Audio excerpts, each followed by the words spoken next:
Pet Life Radio. This is Pet Life Radio. Let's talk pets.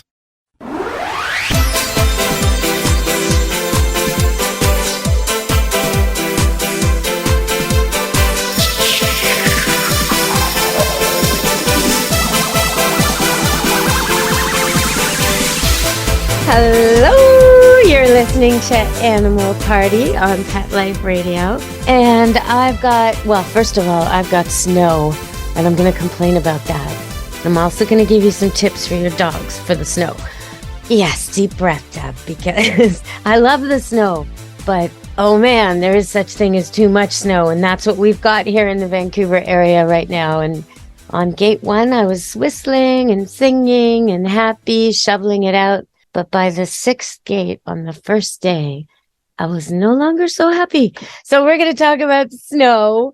And I do have snow dogs galore. Loving it. All the guests at the kennel give it the 4 paws up. They think it's great, except 2. So I'll talk about that too. But today we have a special guest, Brenda Bell. And she's back to talk to us about dog grooming. We had her on the show previously talking about cat grooming. But, now it's time to talk about the dogs. Dogs have been domesticated for about 14,000 years, cats only 7,000. So you'd think dogs would behave a lot better at the groomer. Let's find out. Welcome to the show. Hi. Hi, Brenda. So what do you think? Are dogs better behaved at the groomer? For me, they are than cats. It's hard to say. I'd say so, probably. Well, they listen a little better. Right. Okay. And so I asked you this about cats. We talked about Persians, how they can be the worst and the best to groom. What about dogs? Are there certain breeds that are just, I've got one of those today? Well, there's, for one, myself and a lot of other groomers won't groom a chow. Oh, because it tangles or because of the personality? It tangles the combination of their coat. Their coat is such a dense coat that to brush it out is pretty intense for them, and which they don't exactly have the most tolerant personalities. Well, for those listening, chows really don't like strangers. They bond to a couple of people. And so the groomer is like enemy. It's not, they don't love you like a golden retriever loves you when they come for their water cuddle, which is what the golden retriever thinks a groom is all about, right? Being touched and pet and washed. But the chow's thinking this is going to hurt, and then it does, right? Yeah, it does, and it would for them for sure. And like you say, they're a one-person dog, so new people to them is really hard for them unless you can start working on a chow puppy at a young age so that it gets to learn to trust you.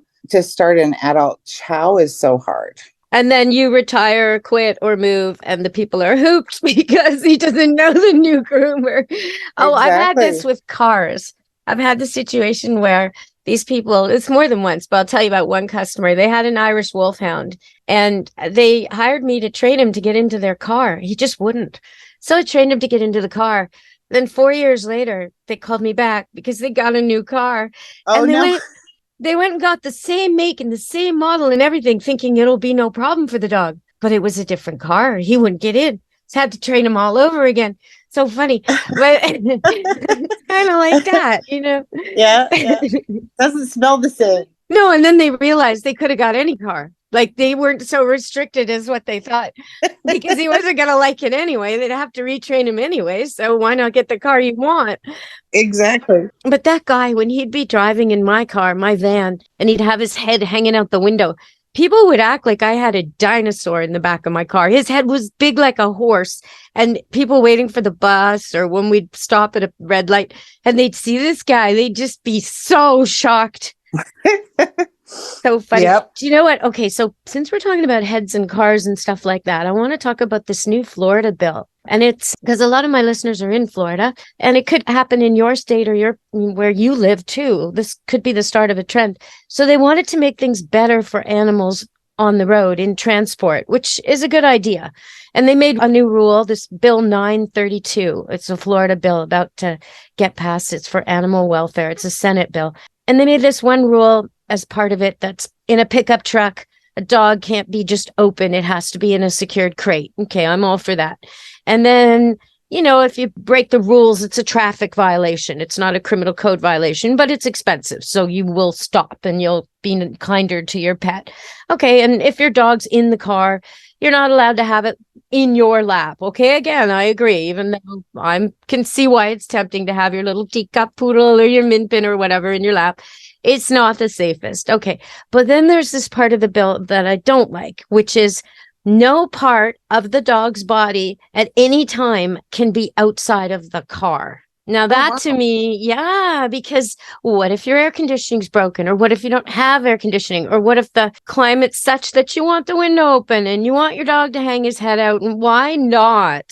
I just, that's a bit of a tricky one for me. I don't like the idea of, I think you're going to have a lot of dogs that'd be car sick and uncomfortable. And it's not necessarily the best for the dog. So Florida listeners, if you've got a dog who likes to hang his head out the window, you might want to be paying attention to this and see what you can do about changing the wording of that, because it doesn't seem good to me. No. What do you think? Yeah, dogs need to hang their heads out.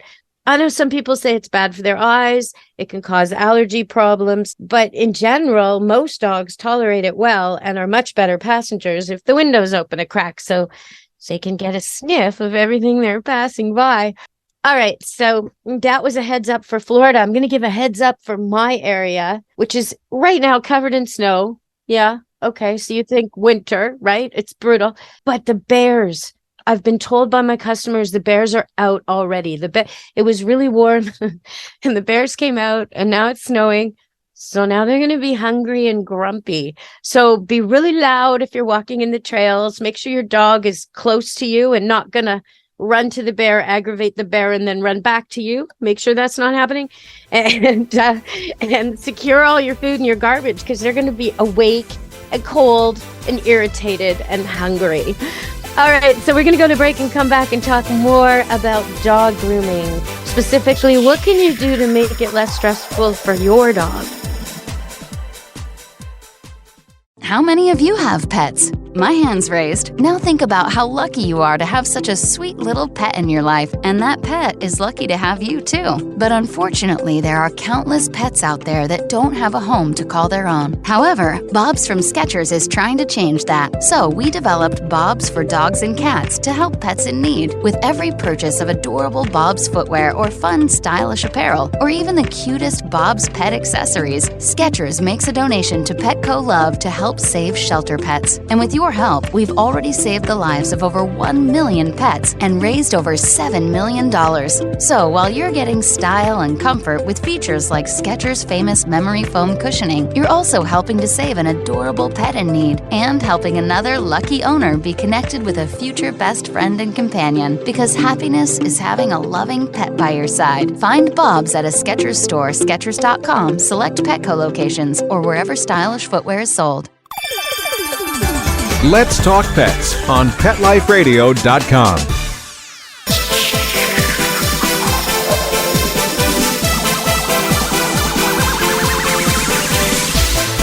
Hello, we're back on Animal Party on Pet Life Radio, and we are talking about dog grooming. Does your dog get stressed out? Does he have to be sedated to have his nails clipped? This is unreasonable. It should be easy. So what can we do for our pets, Brenda? What can we do for our dogs to make it easy for you and easy for them? I always have told people over the years, start when they're young. Don't carry them in and feel sorry for them, because dogs pick up on that energy. A lot of people will pick them up and hold them and go, oh, it's okay, it's okay. And that to the dog is very terrifying. So you've already set them in that mindset that something horrible is going to happen. The best is to make them feel confident when they walk through the door. And so get them walking in, be all excited. Here we go, here, and make it all positive. Lots of treats. Start them when they're young. Once that a dog is already like that, it's really hard to get them out of that. It's a lot of positive reinforcement. I always recommend people bring them in several times without being groomed, just to come in and say hello and get a treat and get a pat on the head and walk around the shop just to say hi, just to get them used to the surroundings, and then slowly start working your way up. What about touching or getting used to things at home, like clippers or scissors? Yeah, absolutely. Yeah. The more often you do things at home with them, the more touching you have, the more brushing. Brushing is huge. It's not only just something that prevents mats, it also helps bonding with the dog. But you have to start slow. People usually wait till it's too late and the dog's already matted. Once you start doing that, then it's not fun for them and they don't want to sit there. So start slow and just do little light stuff when it doesn't need to be done. Get them used to it. Get positive toenails. Play with the toenails. Touch the toenails with nail clippers, and just get them used to the sensation of the touching it. Lots of touching of the toenails. And people have this thing where they feel bad for them. If a dog doesn't want you to hold it, they'll pull their foot away. But they can't do that when they're getting their nails trimmed. So what I always tell people is just don't let go. Don't pull, but don't let go. Just wait till they're calm and then let go. Because then you're teaching them that it's okay that somebody holds your foot. It's not going to hurt you. If you're calm, you get let go. So it's a real positive thing. People let go or stop at the wrong time instead of ending it on a positive note. Oh, that's all good advice. Very good advice. And I think your statement about your mood is really interesting. When I was young, my parents had standard poodles, and my mother loved the way they looked when they came back from the groomers. Just loved it. And my dad really didn't like the way they looked when they came back from the groomers, right? He thought they looked ridiculous. And what happened to you, buddy? Oh no, look what they did to you. That's what my dad would say. And the dog would like crouch in the corner and look forlorn and sad. And then my mom would walk in the room and say, "Aren't you handsome?" And he'd stand up and he'd start strutting around like he thought he was just so beautiful. It's all about what we put into it, right? The dog doesn't care one way or the other. He doesn't look in the mirror.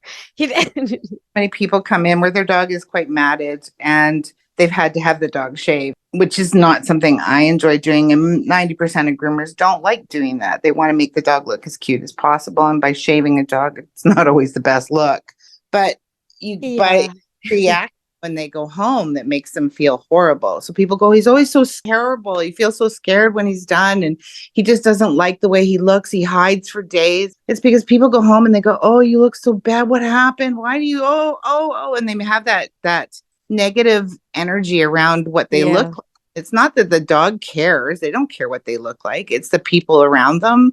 They're thinking they've done something wrong, right? So in fact, the dog probably, because when he comes in matted like that, he's miserable. It hurts. Oh, yeah. So if the people weren't projecting all this negativity, he'd actually be in a great mood because all of a sudden he can move his arms all the way. He can move his legs all the way. He can turn his neck and his ears don't hurt and everything's good. His nails aren't tugging. You know what it's like to have one ingrown toenail. Imagine having a whole set of them, or times 4, or times 20 or whatever. Like, it's just too much. And then they come out and the first day or two, okay, their ears are sore and their skin's extra sensitive because they were used to this thick protection and now they got nothing. But I mean, you can give them a coat if it's winter, or cover them if it's summer. Give them shade so they don't burn if they've just been shaved, and make them comfortable, and then just tell them how beautiful they are. You'd be surprised at the mood change. It's amazing. It really is. It truly is. You just positive talk and positive energy with an animal goes so far. All right, everybody, we're going to go to a second break. And when we get back, we're going to talk more about snow. And not all dogs like it, but most do. All right, stay tuned on Animal Party Pet Life Radio. Take a bite out of your competition. Advertise your business with an ad in Pet Life Radio podcasts and radio shows. There is no other pet-related media that is as large and reaches more pet parents and pet lovers than Pet Life Radio. With over 7 million monthly listeners, Pet Life Radio podcasts are available on all major podcast platforms, and our live radio stream goes out to over 250 million subscribers on iHeartRadio, Odyssey, TuneIn, Stitcher, and other streaming apps. For more information on how you can advertise on the #1 pet podcast and radio network, visit PetLifeRadio.com/advertise today. Let's talk pets. Let's talk pets On Pet Life Radio. Pet Life Radio. PetLifeRadio.com.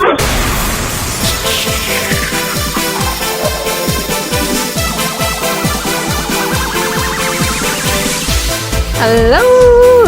You're listening to Animal Party on Pet Life Radio, and I've got Brenda Bell on the phone, and she's a groomer who specializes in cats nowadays, but had a long career with dogs. So we're talking about dogs and the groomer mostly.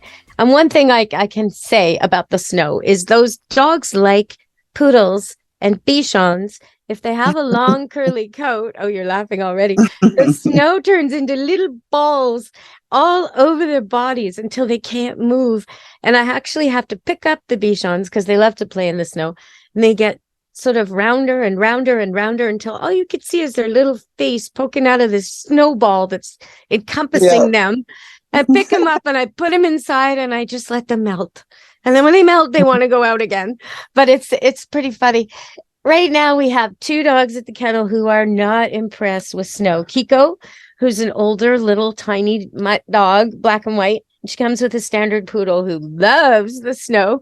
So I opened up the door to let them out for their walks, and Kiko didn't realize it was snowing and ran right out and then stopped about 8 feet into the meadow, shocked, started shaking, started looking around, help me, help me, help me. Kiko hates being picked up, hates it. I come over. Kiko wants to be picked up. I got to pick up Kiko and cuddle and like never before. It was so nice because not doing the snow. So I carried him over to an area with no snow and he had his bathroom break while his brother there, the standard poodle, went romping and frolicking and rolling and jumping for joy. But there was one other dog and you wouldn't think, I mean, he was so scared of it. Came out and I had to put him on leash, which usually doesn't happen because he just wouldn't come. So scared of the snow. And he's a pit bull. I mean, come on, man. You're an embarrassment to your entire breed. Get over it. The first day, he just looked at me. He was like, I'm not going out there. I'm not going out there. Like, but you have to. You're a big dog. You need exercise. Oh, I'm not going out there. Day 3, he likes it, sort of, a little bit. That's good. But the first 10 strides or so, he lifts his paws like he's stepping on hot sand. Like it's just disgusting. Like he's just icked out. He just grossed out. He just shakes his paws. He's like, what is this? What is this? What is? And after about 10 paces, he starts to get playful. And I was even able to get him to fetch snowballs a little bit. So he's warming up to the idea.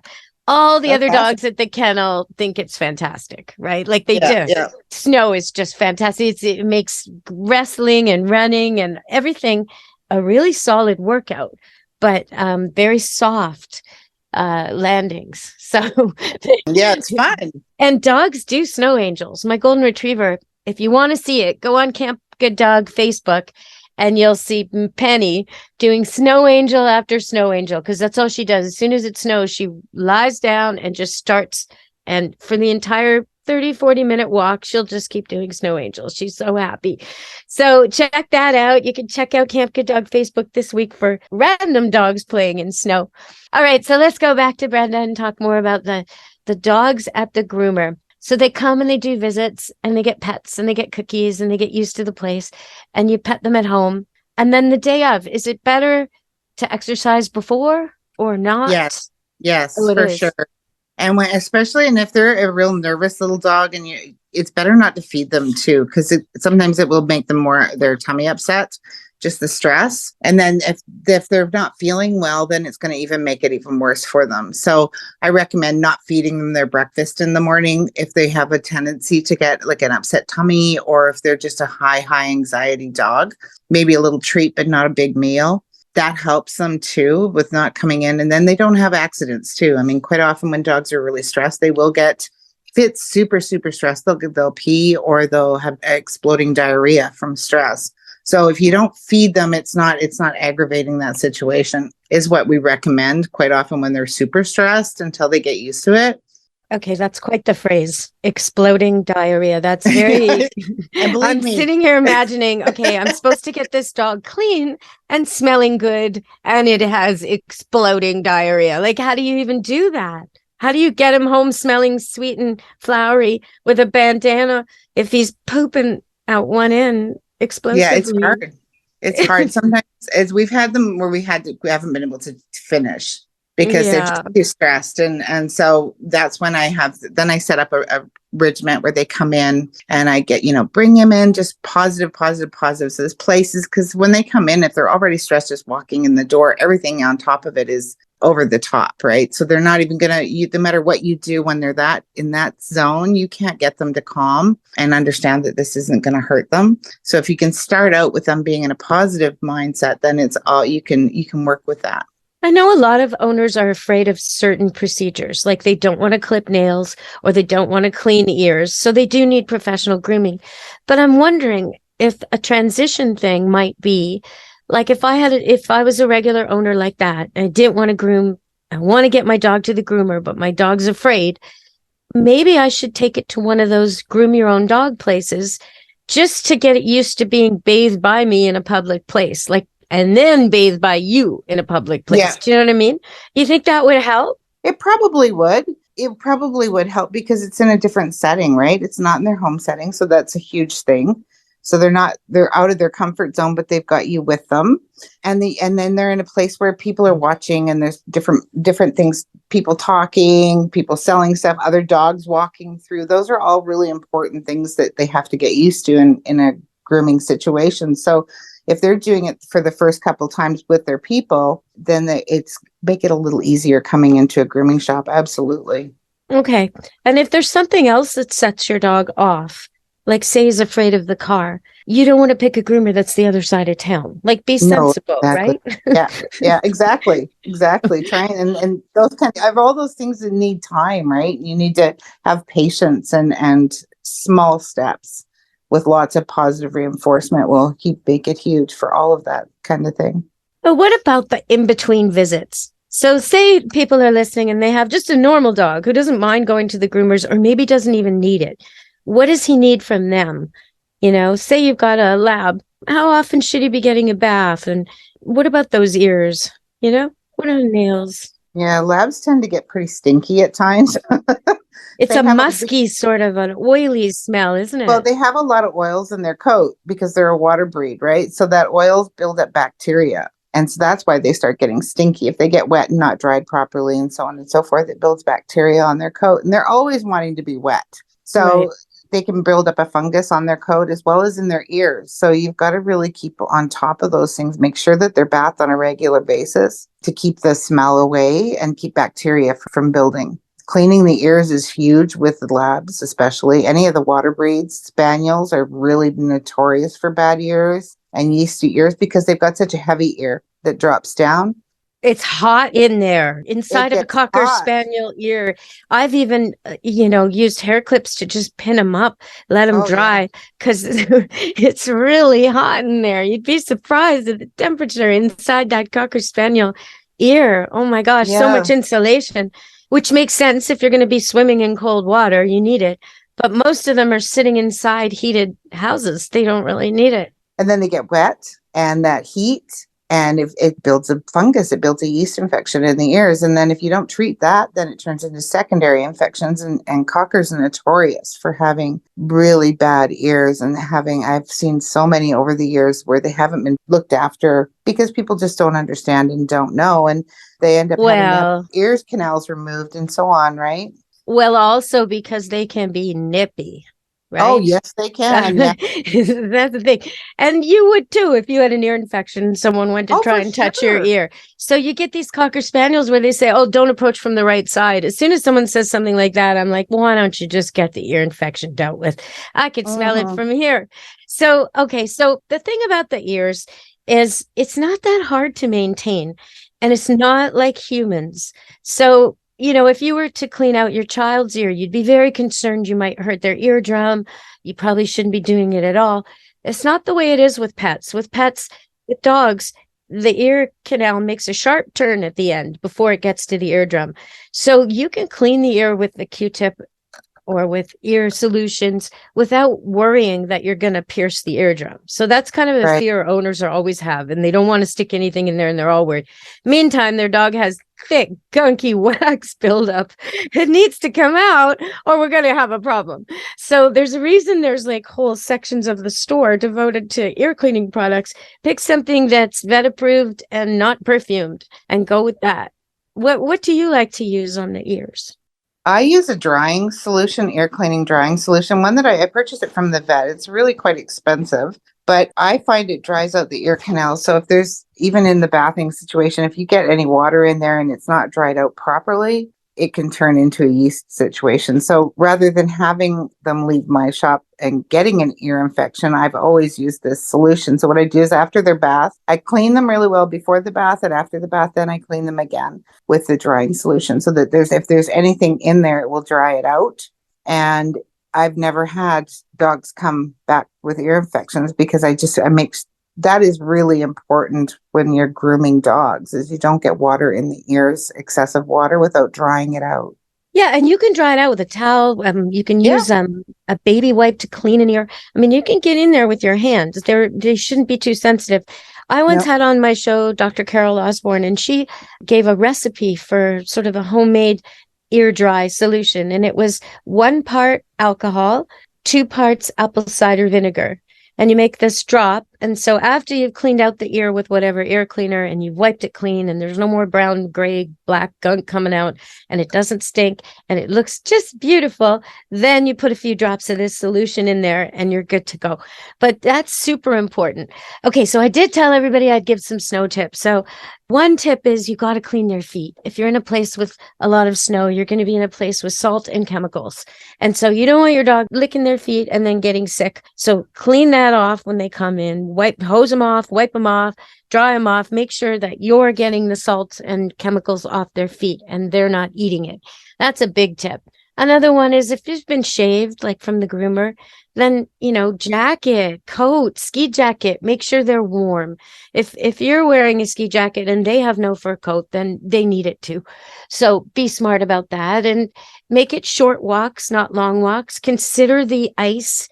Consider the freezing cold on their naked feet. They might need boots or socks depending on how much experience they have running and walking, how hard their pads are. Most dogs are okay in snow, but if you're in the city and there's lots of chemicals or frozen metal, you might have to really watch where you walk. So if you're taking your dog in the forest or in a field or a dog park and it's snowy, you're probably okay for no boots. But do keep a lookout on their feet. Check them out when you get back. Make sure there's no cracks and no problems because stuff can happen quick. And they do have these balloon style socks you can buy at the pet store that aren't very expensive. If you do get a crack in the leather pad, you could put one of those on for a week or so for walks only until it heals, just to stop, further damage and to give it time to heal. But I also noticed, very expensive, but I also noticed a new product, which is supposed to be like natural skin, natural leather that you put right on the pad and it just becomes the new pad. So I'd love to get some reviews on that. If anybody's tried it, send me an email. Me too. That's cool. Yeah, pretty cool. It's like they use the same advances they've made in human burn recovery on animal foot pads. It's very ingenious. Totally makes sense. Okay, so Brenda, I guess we're done today. Oh, and make sure if you've got snow and cold that your animals have a warm place to sleep because most of them are used to this, at least in this part of the world. So Brenda, what would you like to say to people before we leave them about their dogs and grooming? Just be mindful and make sure that they're done on a regular basis. And if a groomer tells you that it needs to be done back in at a certain time, it's not because they're wanting to make a ton of money. It's because they're wanting to help your dog. Great. Well, thank you very much for joining us today. You're welcome. Thank you for having me. Oh, it's been great. Okay, everybody. So from Animal Party, Pet Life Radio, Brenda Bell and me, Deb Wolf, be good to your animals. Let's Talk Pets, every week on demand, only on PetLifeRadio.com.